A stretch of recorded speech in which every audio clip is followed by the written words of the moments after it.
Welcome back to Arcanex. NEET 2024 ഒരു simple question. Okay, question വായിക്കാൻ കുറച്ച് കോംപ്ലിക്കേറ്റഡ് ആയിട്ട് തോന്നും, പക്ഷേ സിമ്പിൾ ക്വസ്റ്റ്യൻ ആണ്. ക്വസ്റ്റ്യൻ ഇതാണ്: പിങ്ക് ഫ്ലവേർഡ് സ്നാപ് ഡ്രാഗൺ. ഓക്കെ, സ്നാപ് ഡ്രാഗൺ ആണ് കേട്ടോ. സ്നാപ് ഡ്രാഗൺ എന്ന് കേൾക്കുമ്പോഴത്തേക്ക് നമ്മുടെ മനസ്സിലേക്ക് എന്ത് ഡോമിനൻസ് ആണ്? ഇൻകംപ്ലീറ്റ് ഡോമിനൻസ് ഓടി വരണം. ഓക്കെ അല്ലേ? അപ്പോൾ ഇൻകംപ്ലീറ്റ് ഡോമിനൻസ് എന്ന് പറയുന്നത് മെന്റൽ പറഞ്ഞൊരു ഡീവിയേഷൻ ഉള്ള സാധനമാണ് incomplete dominance. Okay, plant was crossed with red flavoured snap dragon plant. Okay, pink flower ആരുടെ ക്രോസ് ചെയ്യുന്നു?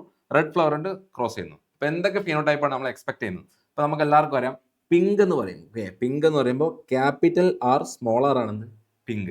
ഓക്കെ, റെഡ് എന്ന് പറയുമ്പോൾ ക്യാപിറ്റൽ ആർ ആണെന്ന് റെഡ്.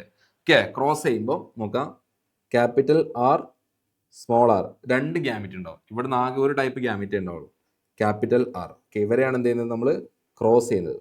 അപ്പോൾ ക്രോസ് ചെയ്യുമ്പോൾ ശ്രദ്ധിക്കുക, ക്യാപിറ്റൽ ആറും ക്രോസ് ചെയ്യും. അപ്പോൾ ക്യാപിറ്റൽ ആർ വരും.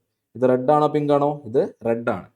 ക്യാപിറ്റൽ ആറും സ്മോൾ ആറും ക്രോസ് ചെയ്യും. ഓക്കെ, ക്യാപിറ്റൽ ആറും സ്മോൾ ആറും ക്രോസ് ചെയ്യുമ്പോൾ ഇതെന്താണ്?